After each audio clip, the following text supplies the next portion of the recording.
Eu te convido a acompanhar comigo a leitura no livro de Êxodo, capítulo 3.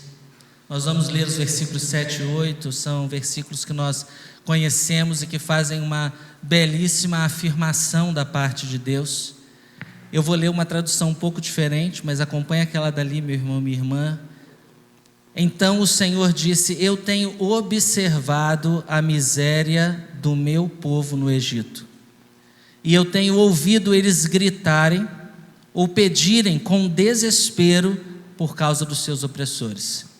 Eu conheço ou estou familiarizado com o sofrimento deles e tenho descido para resgatá-los do poder dos egípcios e para levá-los desta terra para uma terra boa e espaçosa, uma terra que emana, de onde brotam leite e mel. Feche os seus olhos por um instante. Ó Deus, nós agradecemos a Ti por esse ambiente tão maravilhoso da Tua presença. Nós bendizemos o Teu nome, ó Deus. E agora, diante da Tua palavra, nós levamos, ó Deus, a nossa mente, o nosso coração cativos à obediência de Cristo.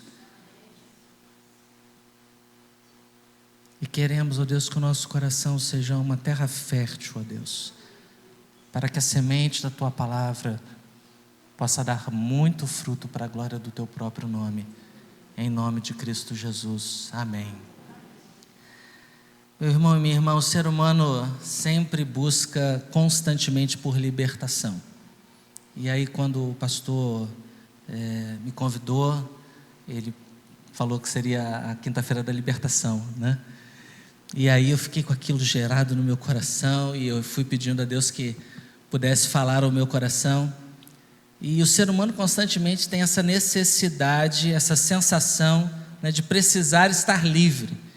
E isso é tão forte dentro de nós, que nós criamos vários heróis e heroínas, nos filmes, nas séries. Eles sempre aparecem para tentar nos salvar das piores situações, dos maiores problemas. Tem herói para todos os gostos, tem Superman, Mulher Maravilha, Aquaman, Batman, Homem-Aranha.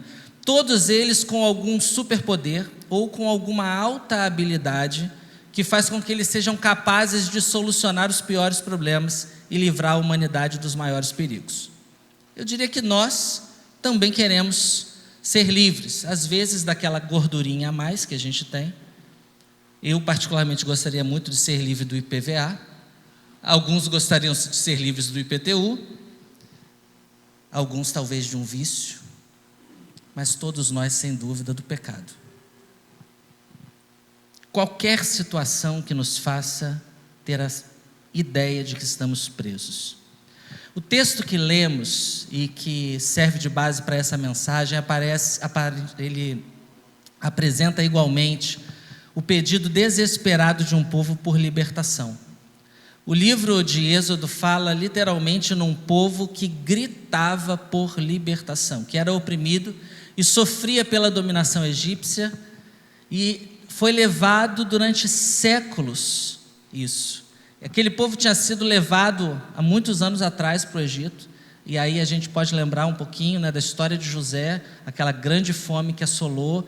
José está lá no Egito, e aí o povo vai para lá, e naquela situação toda de submissão, acontece algo, porque eles começam então a gritar, e aí vem essa declaração libertatória maravilhosa de Deus, porque Ele vai dizer: eu tenho observado, eu tenho ouvido, eu estou familiarizado e eu tenho descido, com o intuito de resgatar e levar eles para uma terra boa, ampla e que flui leite e mel. E aí eu quero propor então com vocês uma análise de 4 personagens que são fundamentais nesse processo de libertação. Pessoas que aparecem em momentos distintos, em ações diversas, mas que interagem entre si o tempo todo. E o primeiro personagem é o ser humano, que é responsável tanto pela culpa do cativeiro, quanto pelo clamor de libertação. O povo de Israel migrou de Canaã para o Egito na época de José, em razão da fome, está lá em Gênesis capítulo 41 e 42, e o plano de Deus daquela época havia se cumprido de forma extraordinária e preservado o povo da fome. Porém, a situação política e econômica favorável de José na ocasião gerou inércia e comodismo. A gente fala, né? A gente lê o texto bíblico e a gente pensa, mas José estava abaixo de Faraó. Não faz muito sentido para nós, porque a gente está acostumado ou com presidente, ou ainda que a gente pense em outros países, com algum que tenha rei. Mas Faraó não era encarado nem como presidente, nem como rei para o povo. Faraó era encarado como Deus. Então, para os egípcios, José estava abaixo de Deus. Então, ele tinha uma situação muito favorável para ele. Eles saíram da terra prometida, né? Lá em Gênesis capítulo 12, Deus faz a promessa para Abraão, eles saem daquela terra, mas eles não retornam para lá depois dos 7 anos de fome. Depois dos 7 anos de fome, eles permanecem aonde eles estão. Só que essa decisão de ficar ali, de aproveitar o status quo, de aproveitar aquela situação favorável em que José estava, custou ao povo de Israel 450 anos de escravidão. Hoje, meus irmãos e minhas irmãs, nós igualmente somos tentados pelo comodismo e pela inércia física, emocional e espiritual. E a Bíblia nos afirma uma coisa: o salário do pecado é a morte. Romanos capítulo 6, versículo 23. O texto, na verdade, vai começar com o apóstolo Paulo perguntando para aquela igreja como que seria possível compatibilizar estar morto para o pecado e ao mesmo tempo viver nele. Isso vai estar lá nos versículos 1 e 2. E o Evangelho segundo João vai registrar as palavras de Jesus sobre esse assunto, no qual ele vai dizer assim: em verdade, eu digo a vocês, que aquele que vive praticando o pecado, não apenas um ato isolado, é escravo do pecado, ou seja, alguém sem liberdade própria. Nós somos autores do nosso próprio cativeiro. Somos responsáveis pelo jugo que nos aprisiona, porque não temos tomado nenhuma atitude, ficamos inertes, paralisados e acabamos nos acomodando com essa ou com aquela situação. E Hebreus capítulo 3, versículo 13 diz assim: porém, exortai, encorajai, consolai uns aos outros, todos os dias, enquanto ainda é hoje. E como resultado, ele diz assim: alguns de vocês, ele nem diz todo mundo, ele diz assim: alguns de vocês, alguns dentre vós, não se tornarão insensíveis ou endurecidos pelo engano ou pela ilusão do pecado. O autor de Hebreus vai dizer que o pecado engana a gente, que o pecado ilude. E às vezes a gente se coloca numa situação como essa, porque a gente começa a barganhar com o pecado e acreditar que não é tão ruim assim. E essa inércia e esse comodismo pode nos custar também anos de escravidão, como custou ao povo. A inércia e o comodismo físico, emocional, espiritual custou ao povo de Israel cerca de 450 anos. E aí eu queria refletir com você e perguntar: o que tem aprisionado ou tirado a sua liberdade? O que você não tem feito que você precisa fazer? Porque o primeiro personagem é o ser humano, que é responsável tanto pela culpa do cativeiro, mas ele também é responsável pelo clamor de libertação. E aí, lembre-se, Deus vê a dificuldade que você enfrenta. Ele ouve quando você grita por ajuda. O Senhor sabe o quão pesado é o jugo que você carrega. Mas alegra-te, porque Ele desceu nessa noite para tirar você de toda essa situação e transportar você para uma realidade boa e ampla. Mas qual a decisão que você vai tomar? Você vai ficar parado ou você vai receber a libertação de Deus? O segundo personagem é Deus, responsável tanto pelo julgamento da causa quanto pela libertação em si. O povo de Israel gritava desesperadamente por libertação, e Deus então ouve esse clamor e diz, Gênesis capítulo, diz o texto para nós, que Deus vai se lembrar da aliança que Ele fez com Abraão, Isaque e Jacó, lá em Gênesis capítulo 2, versículos 23 e 24.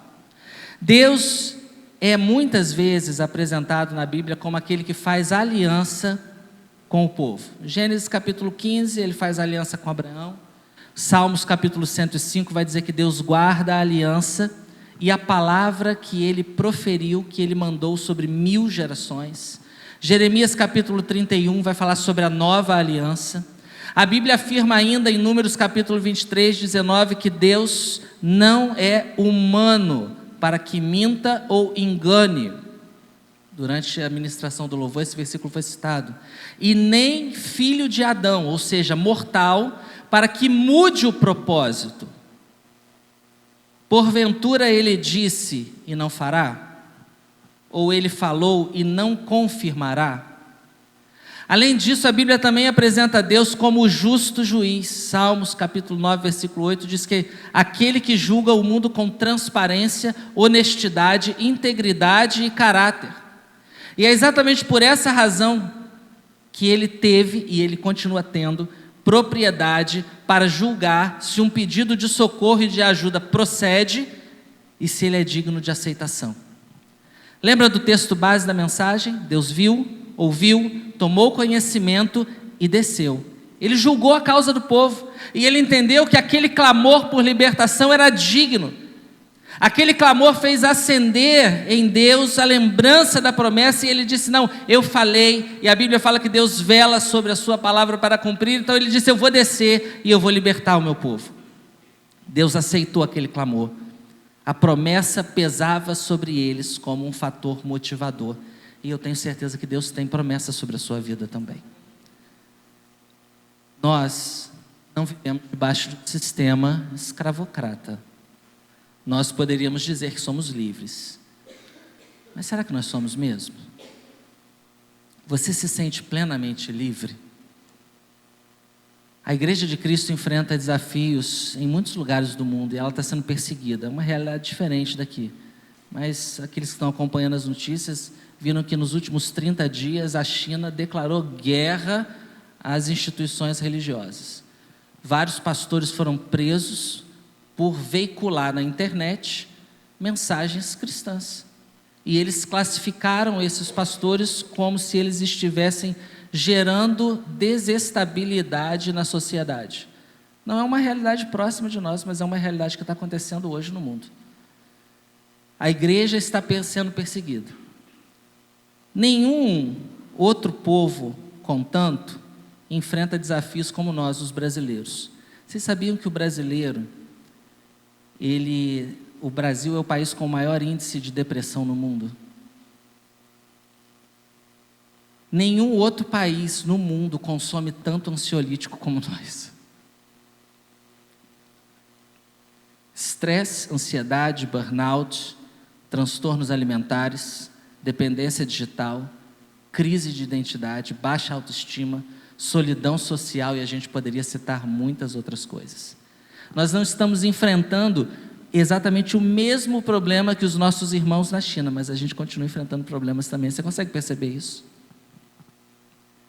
Por fim, nós enfrentamos desafios espirituais. Afinal, a Bíblia vai afirmar para nós que nós precisamos manter a nossa mente clara e o autocontrole, e que nós devemos permanecer atentos, porque o nosso oponente em julgamento, o caluniador, o acusador, anda por aí sem pressa, ou nos rodeia, emitindo um rugido ameaçador e buscando ativamente, com intenção, alguma pessoa para destruir por completo. É uma tradução diferente de 1 Pedro capítulo 5, versículo 8. Satanás anda ao derredor buscando a quem possa tragar. E aí a Bíblia vai dizer, estejam atentos. Se nós nos lembrarmos do capítulo 1 de Jó, lá no versículo 7, Deus faz uma pergunta, diz que os filhos de Deus se apresentaram diante dele, junto a eles também Satanás, e Deus pergunta, da onde você está vindo? E ele diz, eu estava perambulando pela terra, estava rodeando, estava andando por lá. O diabo sempre apresentará diante de Deus, o justo juiz, como um advogado de acusação. buscando provas por A mais B para dizer que você é merecedor da culpa e do jugo que você carrega. O povo de Israel clamava por libertação. Essa atitude fez com que Deus se lembrasse da sua própria palavra, da promessa, e em decorrência disso, julgasse a causa deles de forma favorável, intervindo em favor deles. O que você irá apresentar diante de Deus hoje? Talvez o seu pedido de libertação seja uma situação física, talvez alguma enfermidade que está no seu corpo. Talvez o seu pedido de libertação seja uma situação emocional. Aquelas lágrimas que você deixa correr quando não tem ninguém olhando, mas que estão apertando o seu coração. Talvez a sua situação de libertação seja algo espiritual. Você perceba que no reino do Espírito existe uma batalha para destruir você. Satanás está te amedrontando, ele está te acusando. Eu quero dizer uma coisa para você: alegra-te, porque Deus desceu nessa noite para libertar você de qualquer uma dessas coisas e transportar você para uma realidade boa e ampla. E daqui a pouco, quando nós formos orar, apresente com sinceridade diante de Deus o seu pedido. Fala para Deus: Deus, eu preciso de socorro nessa situação, seja específico com Ele, porque o justo juiz está pronto para julgar a tua causa. O terceiro personagem é Jesus, responsável tanto pela apresentação da tua defesa, quanto pela garantia da vida eterna. O povo de Israel, lá que nós lemos no livro de Êxodo, desconhecia a figura de Jesus. Eles não imaginavam o plano perfeito que Deus já tinha instituído para resgatar a humanidade. Porém, Cristo estava envolvido no processo, mesmo que eles não tivessem consciência disso. Em Gênesis capítulo 3, versículo 15, conhecida como a primeira promessa de redenção, Deus vai falar sobre a inimizade entre a descendência da mulher e a descendência do mal, quando ele vai falar ali com a serpente. E ele vai dizer: Cristo lhe ferirá a cabeça, falando sobre uma vitória definitiva, mas o mal lhe ferirá o calcanhar, falando sobre um sofrimento temporário. Depois, lá em Gênesis capítulo 22, versículo 8, Jesus já é apresentado como o cordeiro que Deus proverá para si, diretamente ligado ao Evangelho, segundo João capítulo 1, 29, onde Jesus é reconhecido como o Cordeiro de Deus.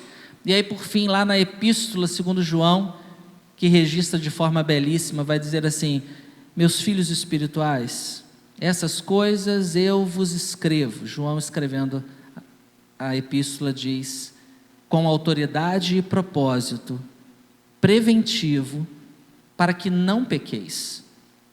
E se alguém pecar, temos um advogado, aquele que é chamado ao lado para ajudar, junto ao Pai, Jesus Cristo, o justo. Mesmo desconhecendo todo esse conceito de Jesus, o povo de Israel contava com ele para poder defendê-los.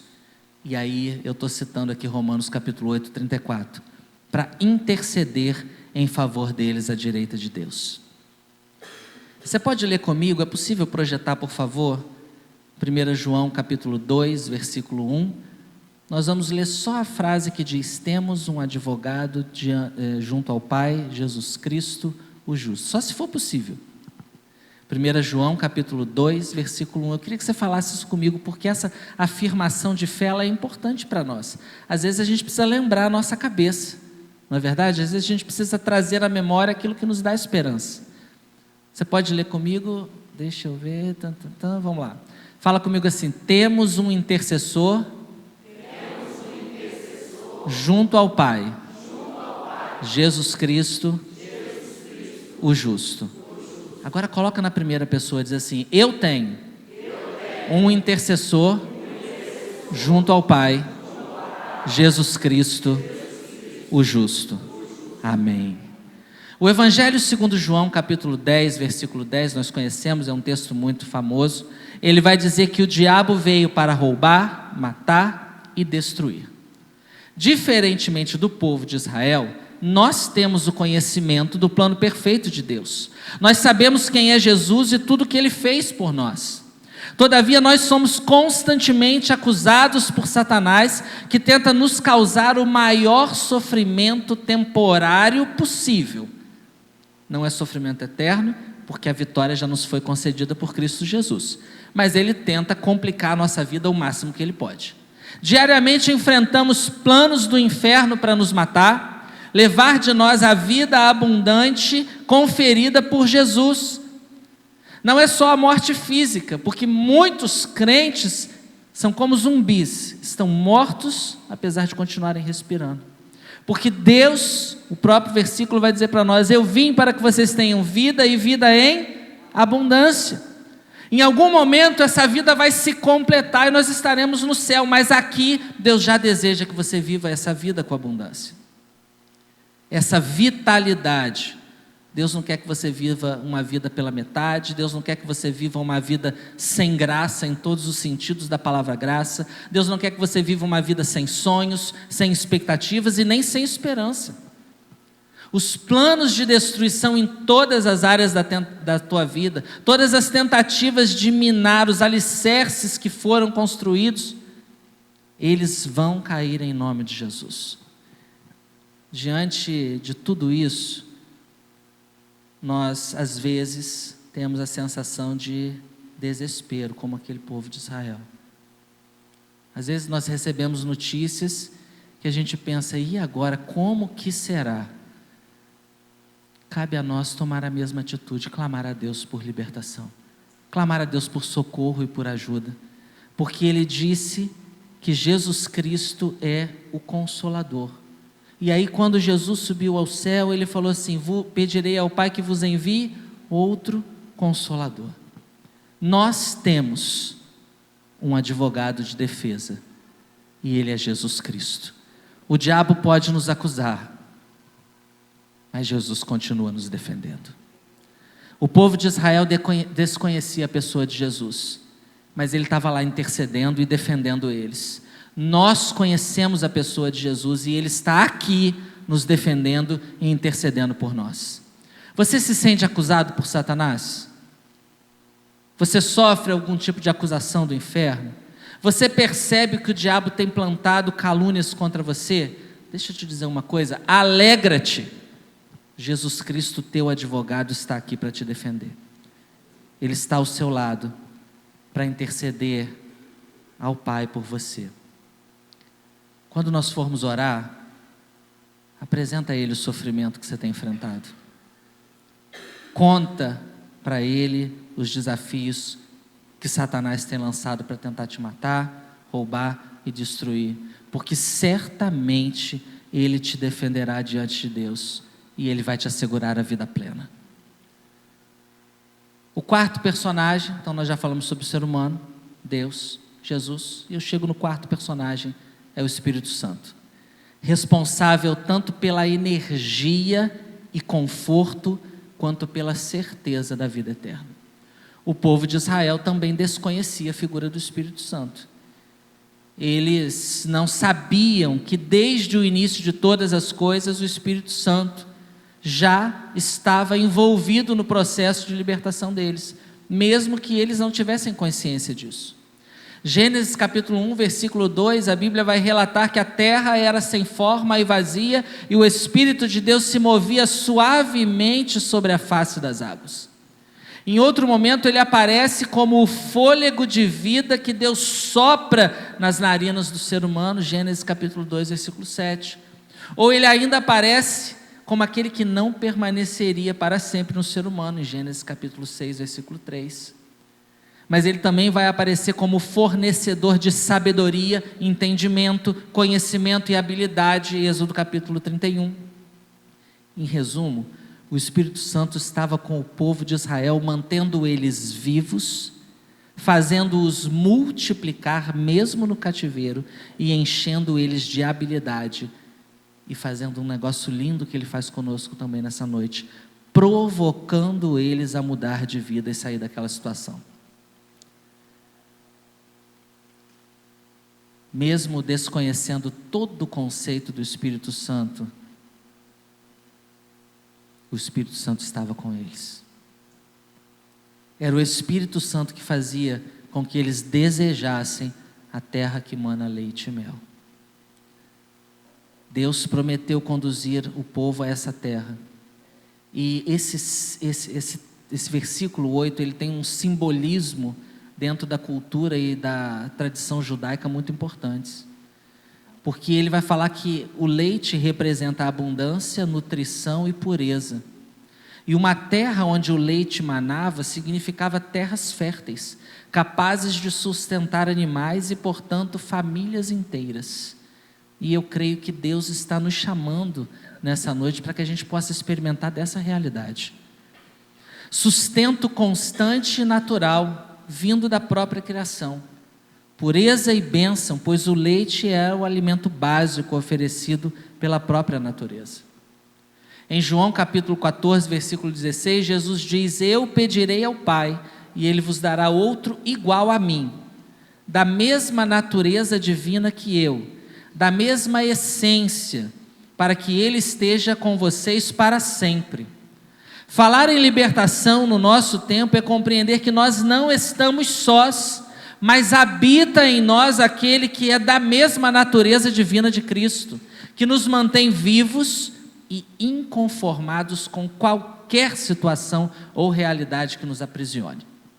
Todo jugo e cadeia que nos prende, amarra e atrasa o nosso avanço pode ser destruído pela ação do Consolador que habita em nós e que tem a mesma essência de Cristo, habita em nós e então nos faz desfrutar da vida abundante aqui e depois plenamente na eternidade. É Ele que nos dá a compreensão mais perfeita do que significa terra que mana leite e mel. No pensamento rabínico, o leite também é comparado à Torá. E eu estou citando um pouquinho para a gente poder entender, porque particularmente não faz muito sentido para a gente terra que mana leite e mel. A gente já imagina, é um negócio bom, mas especificamente significa o quê? O leite alimenta o corpo e a Torá alimenta a alma. A palavra de Deus alimenta a alma. O mel no contexto bíblico é um pouco diferente da gente, porque a gente pensa em mel e o mel vem da abelha. Lá eram os melos de tâmaras, um xarope doce muito comum da região, que simboliza doçura e prazer, alegria espiritual em viver em harmonia com Deus. Então era riqueza agrícola, pois indicava que a terra onde eles estavam havia árvores frutíferas e flores, fartura e bênção divina, contrastando com o sofrimento e a escassez do Egito. Em outras palavras, o leite é o início da vida com Deus, é aquela nutrição espiritual. O mel é o prazer e a alegria do amadurecimento espiritual. Deus nos chama para que a gente possa viver esse processo todo com Ele. Tem horas que a gente precisa só do leite, a gente está precisando tanto do colo de Deus, que a gente só quer deitar no colo de Deus e quer que Ele dê leite para a gente.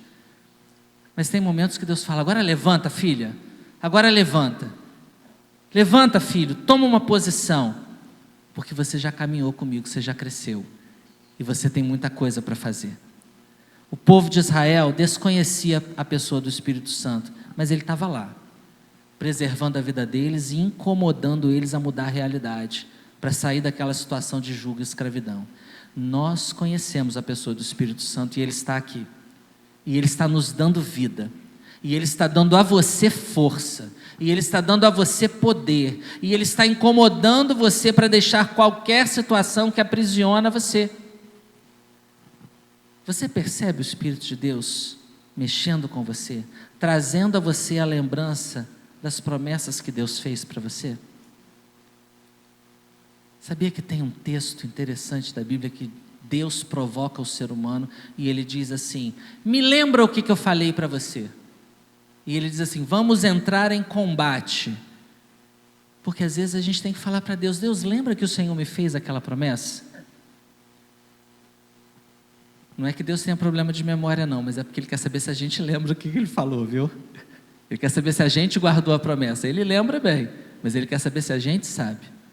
Você consegue perceber que Deus está enchendo você de força? Desde o início do culto, Deus veio conduzindo a gente.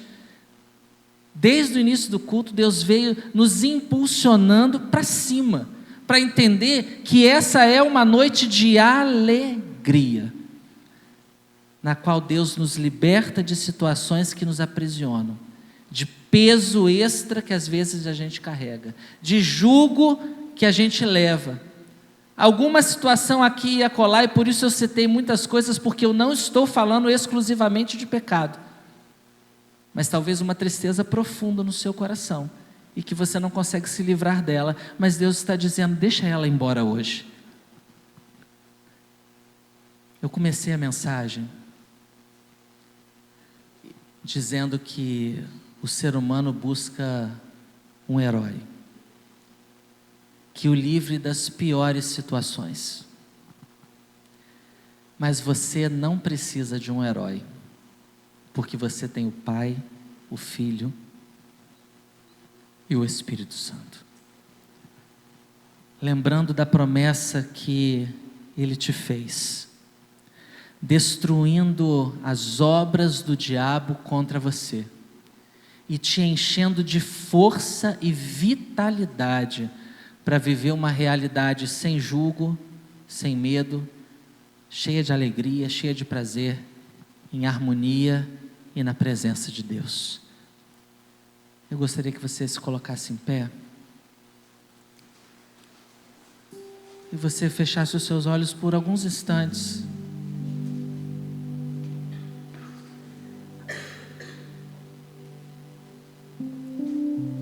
O que tem aprisionado você? Talvez você não enfrente nenhum problema com vício, talvez você não esteja aprisionado a nenhum tipo de pecado, mas talvez você esteja tendo dificuldade para lidar com a depressão, talvez você esteja tendo dificuldade para lidar com a ansiedade, talvez algum medo está dominando o seu coração.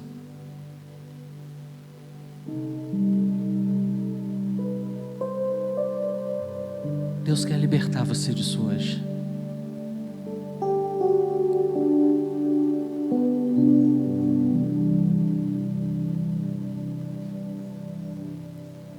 Em 2021, naquela loucura de pandemia, eu peguei Covid e fui internado, e eu fiquei muito mal.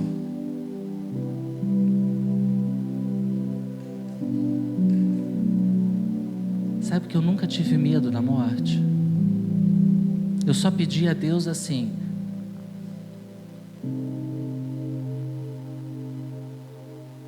pelo menos me dá a chance de eu me despedir da minha família.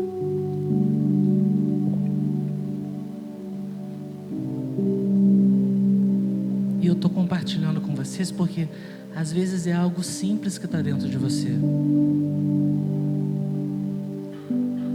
Às vezes é alguma incerteza profissional.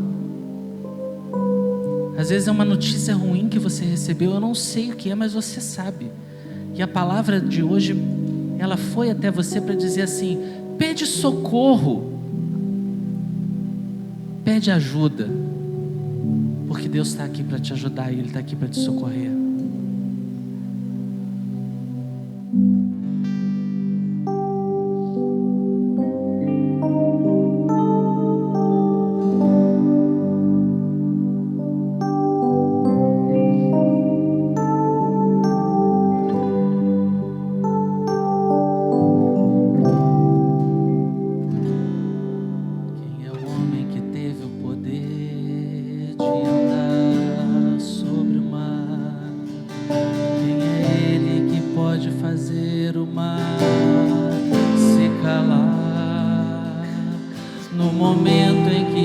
Tempestade vier te afogar, Ele vem com total autoridade, manda acalmar.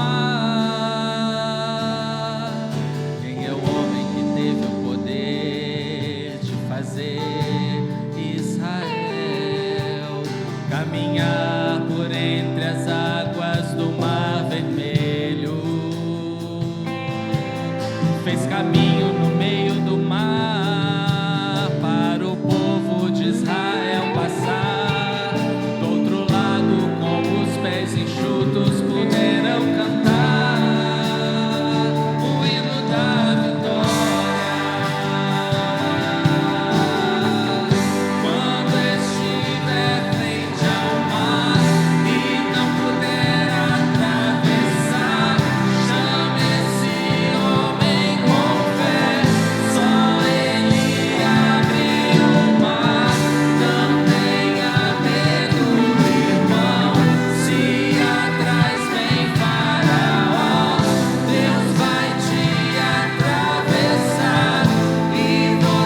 Deus, a tua questão. Nosso pastor vai orar por nós. É a autoridade espiritual de Deus sobre a nossa vida. Eu creio que enquanto o pastor estiver orando, Deus vai fazer algo muito bonito na sua vida. Porque o Deus que tirou Israel de uma situação terrível pode tirar a gente de qualquer situação também. Você quer sair do seu lugar? Você quer vir aqui? Vem aqui. O pastor Tiago vai descer, vai estar próximo aí de você. Nós vamos orar nesse momento. Você fique à vontade. Mas se você tem algo que quiser trazer para colocar diante do Senhor nesse momento, faça isso. Nós vamos orar nesse momento. Pai, é diante de Ti que nós trazemos todas as nossas preocupações, todos os nossos fardos. É diante de Ti que nós trazemos todas as nossas bagagens e aflições, os nossos sofrimentos, as nossas angústias, as nossas crises, e clamamos ao Senhor por libertação. Tal como aquele povo, Deus, há tanto tempo distante de nós, mas um povo que já era um povo da aliança que o Senhor estabeleceu com eles. Era um povo que era descendente de Abraão, no qual o Senhor iniciou uma promessa que chega até os nossos dias. Tal como aquele povo, Deus, diante de um sofrimento tão grande, diante de algo que parecia não ter saída, aquele povo pedia socorro ao Senhor. Tal como um povo que olha para o céu e vê no Deus Criador de todas as coisas a necessidade, Deus, de clamar, de colocar diante de Ti, assim também nós fazemos nós. Nós olhamos para o alto, nós clamamos, nós suplicamos, nós erguemos nossa voz ao céu, Deus, e pedimos ao Senhor: Deus, socorre-nos, Senhor, ajuda-nos, liberta-nos, livra-nos, Senhor, quebre as correntes que nos aprisionam, derruba, Deus, esse governo opressor.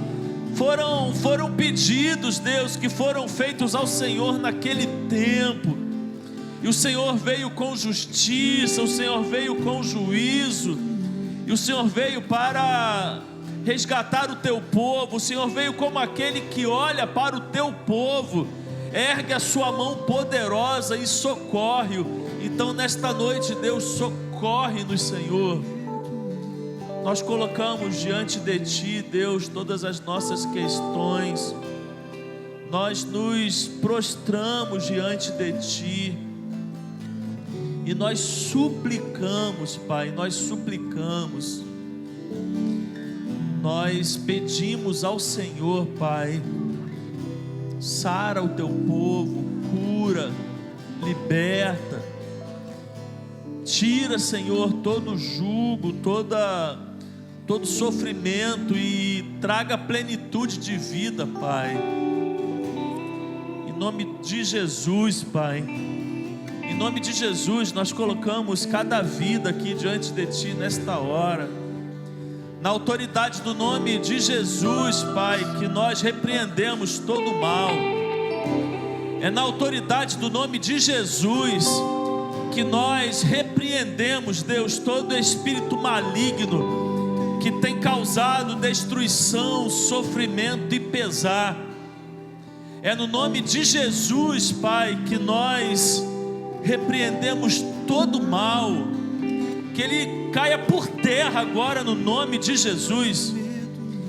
Que tudo aquilo, Deus, que tem alguma origem que não é do Senhor, que saia da nossa vida agora no nome de Jesus. Que Teus filhos e filhas sejam libertos e libertas nesta hora no nome de Jesus. Que no nome, diante do nome de Jesus, saia todo o mal agora em nome de Jesus. Que o Teu Espírito Santo, Pai, que está dentro de nós nesse momento, que habita em nós, mas também está entre nós, que o Teu Espírito toque-nos nesta hora agora, em nome de Jesus. Que haja o toque do Teu Espírito nesta hora, e que o Teu toque, Deus, traga alívio, que o Teu toque traga consolo, que o Teu toque traga restauração. Espírito Santo de Deus, nós clamamos ao Senhor nesse momento, Pai, para que estejamos sensíveis, Deus, ao Teu mover. Sopra em nosso meio agora, em nome de Jesus. Que nesta hora, Pai, a calmaria do Teu Espírito Santo nos alcance. A plenitude do Teu Espírito Santo encha-nos nesta hora. Que o fruto do Teu Espírito Santo nesta hora seja evidenciado em nós, e sobretudo a partir de nós ao sairmos daqui. Que o amor, que a benignidade, que a bondade, que a mansidão, o domínio próprio, a paciência, encha-nos nesta hora, Pai, e que o Teu Espírito, o Deus Filho, Jesus Cristo, e o Deus Pai sejam nossos refúgios nesta hora.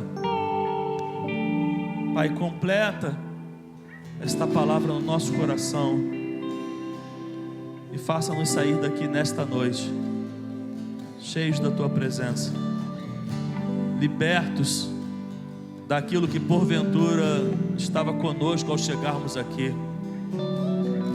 Renova a nossa esperança e faça-nos olhar para frente, sobretudo para o alto. Nós oramos em nome de Jesus. Amém. Amém. Quando estiver frente a